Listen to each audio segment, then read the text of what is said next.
வணக்கம். Cockroach Janata party, கரப்பான் பூச்சி ஜனதா கட்சி. இந்த பேரை கேட்க நகைச்சுவையா இருக்குல்ல, ஒரு நக்கலா, ஒரு நையாண்டியா இருக்குல்ல. இதை காமெடியா தான் எல்லாம் பார்த்தாங்க. ஆனா மிக தீவிரமான மக்கள் பிரச்சனையை எடுத்து இன்னைக்கு டெல்லி வீதிகளை குலுங்க வச்சிருக்காங்க. மத்தியில் ஆளக்கூடிய பாஜக அரசை ஆட்டி பார்த்திருக்காங்க. மோடியும் அமித்ஷாவும் இதை எப்படி முடிச்சு வைக்கிறது, எப்படி இதை கடந்து போறது, எப்படி இந்த போராட்டத்தை நீர்த்து போக செய்யறது அப்படின்னு தெரியாம தடுமாறி வர்றாங்க. மே மாசம் உச்ச நீதிமன்ற நீதிபதி சூரியகாந்த் அவர் போற போக்குல ஒரு கமெண்ட் அடிக்கிறார். வேலை இல்லாத இளைஞர்கள் அவங்க ஒட்டுண்ணிகள் போல, கரப்பான் பூச்சிகள் போல அப்படின்னு போற போக்குல சொல்லிட்டு போறாரு. அதுக்கு பிறகு காக்ரோச் ஜனதா பார்ட்டி அப்படிங்கிற பேர்ல ஒரு இணைய பக்கம் உருவாக்கப்படுது ட்விட்டர் போன்ற தளங்கள்ல. அதை அதிக பேர் பின்தொடர்றாங்க. அதுக்கு பிறகு அது இளைஞர் இயக்கமாக மாற்றப்பட்டு இப்ப எந்த பிரச்சனையை முன்னெடுத்து அவங்க போராடுறாங்கன்னா, நீட் தேர்வுல வினாத்தாள் கசிவு அப்படிங்கிற அந்த முதன்மையான பிரச்சனை எடுத்து அந்த முறைகேட்டுக்கு நீதி விசாரணை தேவை, அதுல பாதிக்கப்பட்டு தற்கொலை பண்ணிக்கிட்டவங்க குடும்பத்துக்கு 1 கோடி நிவாரணம் கொடுக்கணும், இதில் தொடர்புடைய கல்வித்துறை அமைச்சர் தர்மேந்திர பிரதான் பதவி விலகணும் அப்படிங்கிற கோரிக்கையை முன் வச்சு கடந்த 20 நாட்களுக்கு மேலாக தீவிரமான போராட்டம் செஞ்சு வர்றாங்க.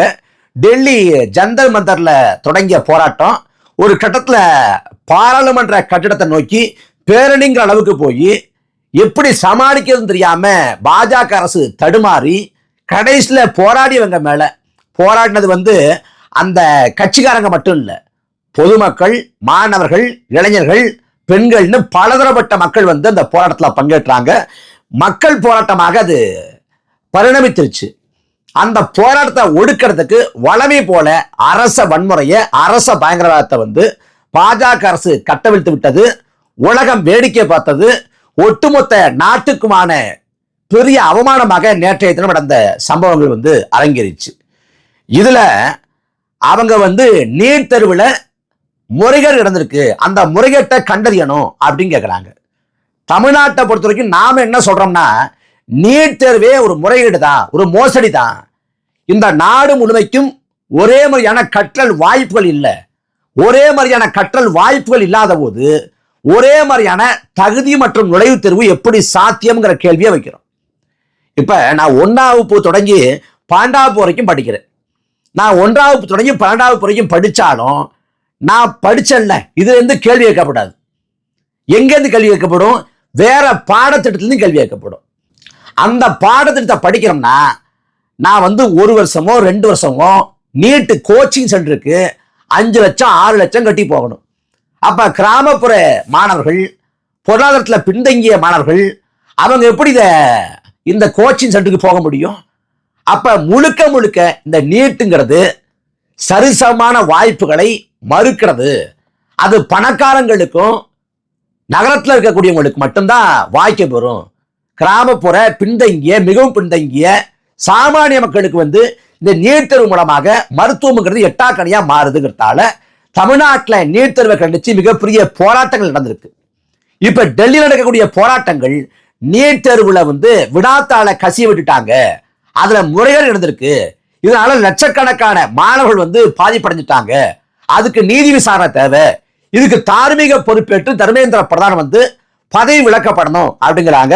இவ்வளவு பெரிய போராட்டம் வெடித்த வேளையிலையும் இப்போது வரைக்கும் டெல்லி ஒரு அசாதாரணமான சூழல் இருக்கக்கூடிய சூழலையும் நாட்டோட உள்துறை அமைச்சர் அமித்ஷா வாய் திறந்து பேசல. நாட்டின் பிரதமர் நரேந்திர மோடி வாய் திறக்கல. அவர் எதுக்கு தான் வாய் திறந்தாரு? எதுக்கும் வாய் திறக்கல.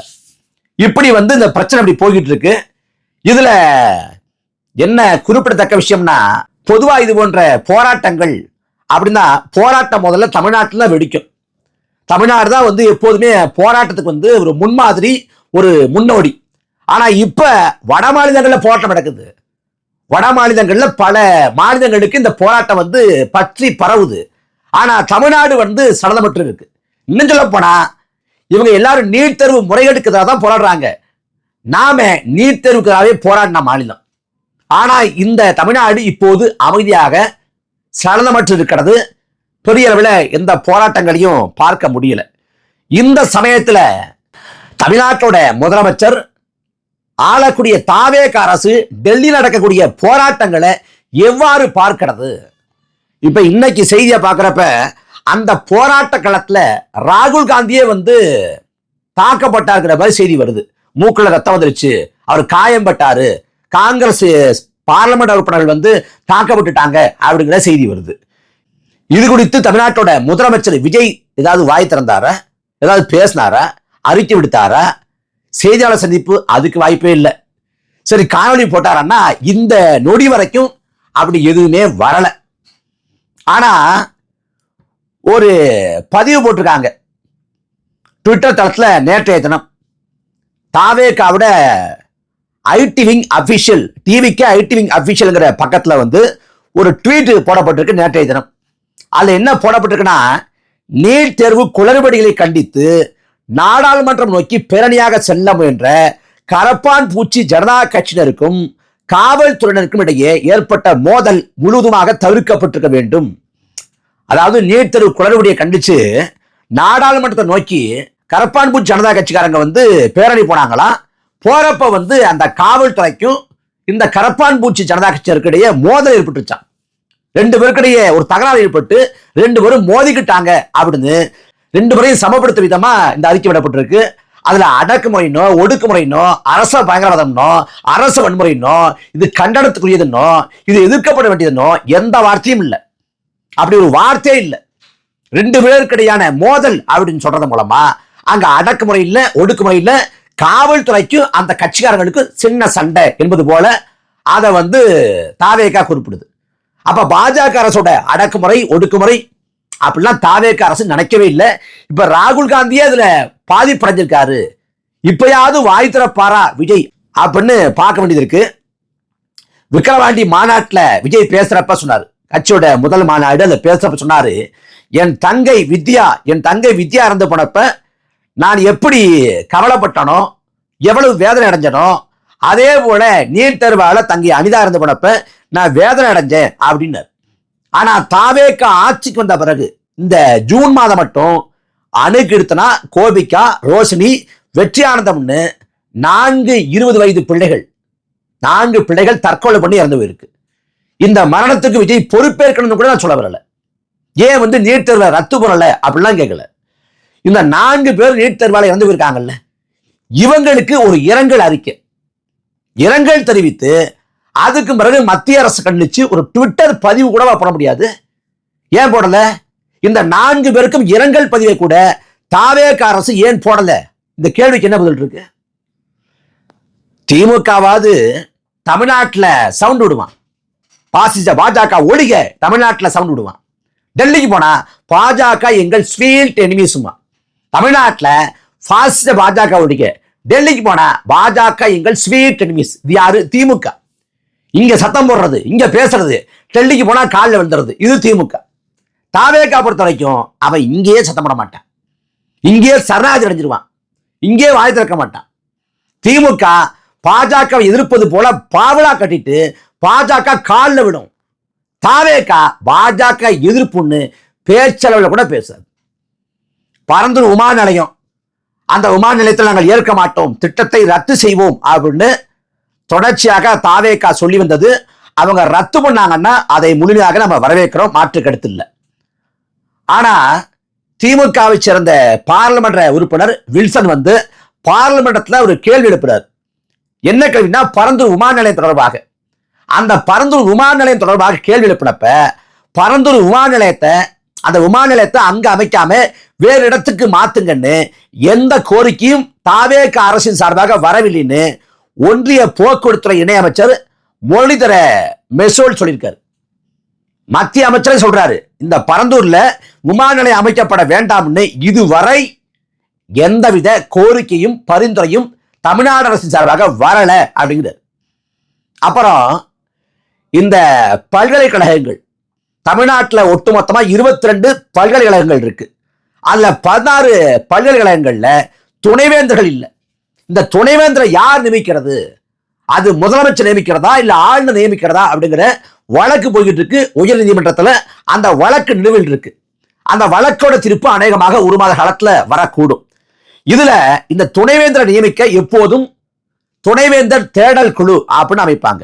அந்த துணைவேந்தர் தேடல் குழுல 3 பேர் இருப்பாங்க. யாருன்னா அரசோட, தமிழக அரசோட பிரதிநிதி, ஆளுநரோட பிரதிநிதி, பல்கலைக்கழகத்தோட பிரதிநிதி, 3 பேர். இப்ப தாவேக அரசு என்ன பண்ணுது, இது 5 பேரா மாத்துவோம் அப்படிங்குது. அந்த 5 பேர்ல பல்கலைக்கழக மானிய குழுவோட பிரதிநிதியை சேர்ப்போங்குது. இந்த பல்கலைக்கழக மானிய குழுனா பாஜக அரசோட அமைப்பு. அந்த பல்கலைக்கழக மானிய குழுவோட பிரதிநிதியை வந்து சேர்க்க கூடாது அப்படிதான் கடந்த காலத்துல தமிழ்நாட்டுல கோரிக்கை வைக்கப்பட்டுச்சு. அப்படி வச்சா அது மாநிலத்தோட கல்வி உரிமையை, மாநிலத்தோட தன்னாட்சியை, அது வந்து தன்னாட்சி உரிமையை, தன்னுரிமையை வந்து பறிகொடுப்பது போலாகும் அப்படின்னு கடந்த காலத்தில் சொல்லப்பட்டுச்சு. அப்படி போராடி பெற்ற உரிமைகளை சர்வ சாதாரணமாக தூக்கி கொடுக்குது தாவேக அரசு, தாரைவா இருக்குது தாவேக அரசு. என்ன கூத்து அப்படின்னா, ஆளுநர் பேசுறப்ப சாதாரணமா சொல்றாரு, உங்களுக்கு பிரச்சனையா, நீங்க ராஜ்பவன் வாங்க, ராஜ்பவன் வந்து நீங்க என்னகிட்ட மனு கொடுங்க, நான் வந்து அதை முதலமைச்சர்கிட்ட பேசி இல்ல அரசுகிட்ட பேசி நான் தீர்த்து வைக்கிறேங்கிறார். வைகையில பிரச்சனையா, வைகை ஆத்துல பிரச்சனையா, ராஜ்பவன் சும்மா இருக்காது, இனி கிளம்புறங்கும் அப்படின்னு பேசுறாரு. நான் ஆய்வு பண்ணுவேங்கிறார். அதாவது ஆய்வு செய்வதற்கோ, கேள்வி கேட்பதற்கோ, உத்தரவிடுவதற்கோ, இல்ல பணி செய்வதற்கோ ஆளுநருக்கு எந்த உரிமையும் இல்லை, எந்த அதிகாரமும் இல்லை. ஏன்னா மக்களால் தேர்வு செய்யப்பட்ட பிரதிநிதி கிடையாது. அவர் ஒன்றிய உள்துறை அமைச்சகத்தோட பிரதிநிதி, அவ்வளவுதான். ஆனால் மக்களால் தேர்வு செய்யப்பட்ட பிரதிநிதி போல இவர் வந்து மாநில அரசோட அதிகாரத்துல தலையிட்டா அது மாநிலத்தோட சுயாட்சியில, மாநிலத்தோட இறையாண்மையில தலையிடக்கூடிய அத்துமீறல். அதை கட்சி சார்பற்று எல்லோரும் கண்டிப்பாங்க. ஆனா தமிழக முதலமைச்சர், தாவேகாவோட தலைவர் விஜய் அது குறித்து வாய் திறந்தாருன்னா எதுக்கும் வாய் திறக்கல. அவர் சொன்னார்ல ஒரு முறை, உசுப்பேத்திரவன்ட்ட உம்முன்னும் கடுப்பேத்திரட்ட கம்முன்னு இருந்தா வாழ்க்கை ஜம்முன்னு இருக்கும்னு. இப்ப உசுப்பேத்திரவன் கடுப்பேத்திரவன் எல்லார்கிட்டையும் ஒண்ணு உம்முன்னு இருக்காரு, இல்ல கம்முன்னு இருக்காரு.